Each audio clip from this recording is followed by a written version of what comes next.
ओम नमः शिवाय। भारत त्योहारों का देश है। दिवाली, होली, दशहरा और रक्षाबंधन यहाँ प्रसिद्ध त्योहार है। इन त्योहारों में रक्षाबंधन विशेष रूप से प्रसिद्ध है। रक्षाबंधन का पर्व भारत के कुछ स्थानों में रक्षा सूत्र के नाम से भी जाना जाता है। प्राचीन काल से यह पर्व भाई बहन के निश्चल प्रेम के प्रतीक के रूप में मनाया जाता है। हमारे यहाँ सभी पर्व किसी न किसी कथा, दंत कथा या किंवदंती से जुड़े हुए हैं। रक्षाबंधन का पर्व भी ऐसी ही कुछ कथाओं से संबंधित है। मुख्य रूप से राखी के संबंध में 6 कथाएं प्रचलित हैं। आगे इस वीडियो में उन कथाओं और लोक मान्यताओं के बारे में जानने से पहले चैनल को सब्सक्राइब जरूर कर लें। पुराणों के अनुसार रक्षाबंधन पर्व लक्ष्मी जी का बलि को राखी बांधने से जुड़ा हुआ है। कथा कुछ इस प्रकार है। एक बार की बात है कि दानवों के राजा बलि ने 100 यज्ञ पूरे करने के बाद चाहा कि उसे स्वर्ग की प्राप्ति हो। राजा बलि की इस मनो इच्छा का भान देवेंद्र को होने पर देवताओं के राजा इंद्र का सिंहासन डोलने लगा। घबराकर इंद्र भगवान विष्णु की शरण में जाते हैं और उनसे प्रार्थना करते हैं, जिसके फलस्वरूप भगवान विष्णु ने वामन का अवतार लिया। ब्राह्मण भेष धरकर राजा बलि के यहाँ वह भिक्षा मांगने पहुंच गए। ब्राह्मण बने श्री विष्णु ने भिक्षा में 3 पग भूमि मांग ली। राजा बलि अपने वचन पर अडिग रहते हुए श्री विष्णु को 3 पग भूमि दान में दे दी। वामन रूप में भगवान ने एक पग में स्वर्ग और दूसरे पग में पृथ्वी को नाप लिया। अभी तीसरा पैर रखना शेष था। बलि के सामने संकट उत्पन्न हो गया। ऐसे में राजा बलि अपना वचन नहीं निभाता तो अधर्म होता। आखिरकार उसने अपना सिर भगवान के आगे कर दिया और कहा, तीसरा पग आप मेरे सिर पर रख दीजिए।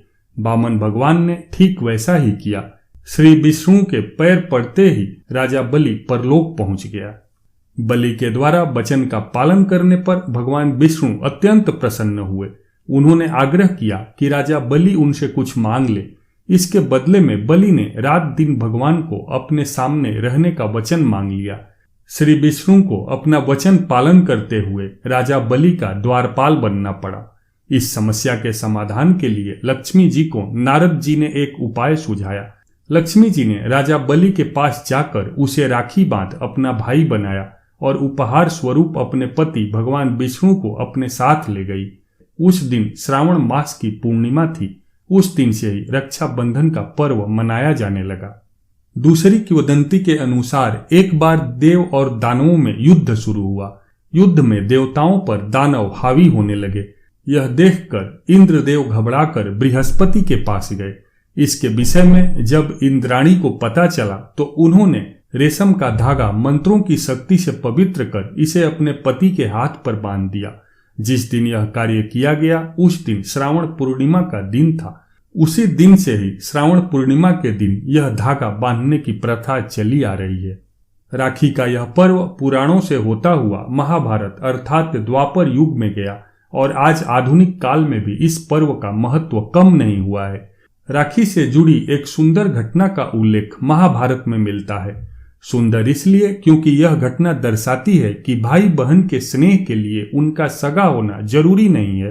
कथा यह है कि जब युधिष्ठिर इंद्रप्रस्थ में राजसूय यज्ञ कर रहे थे, उस समय सभा में शिशुपाल भी मौजूद था।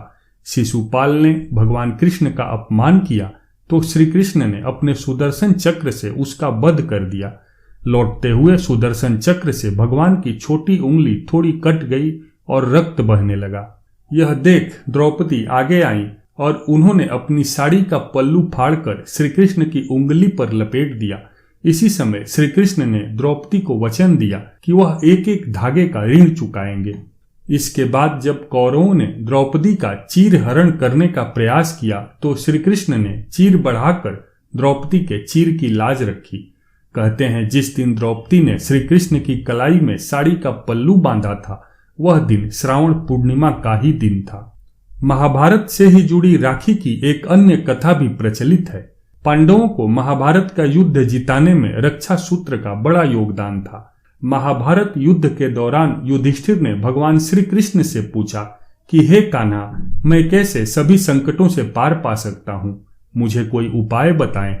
तब श्री कृष्ण ने युधिष्ठिर से कहा कि वह अपने सभी सैनिकों को रक्षा सूत्र बांधे। इससे उनकी विजय सुनिश्चित होगी। युधिष्ठिर ने ऐसा ही किया और विजयी बने। यह घटना भी सावन महीने की पूर्णिमा तिथि पर ही घटित हुई मानी जाती है। तब से इस दिन पवित्र रक्षा सूत्र बांधा जाता है, इसलिए सैनिकों को इस दिन राखी बांधी जाती है।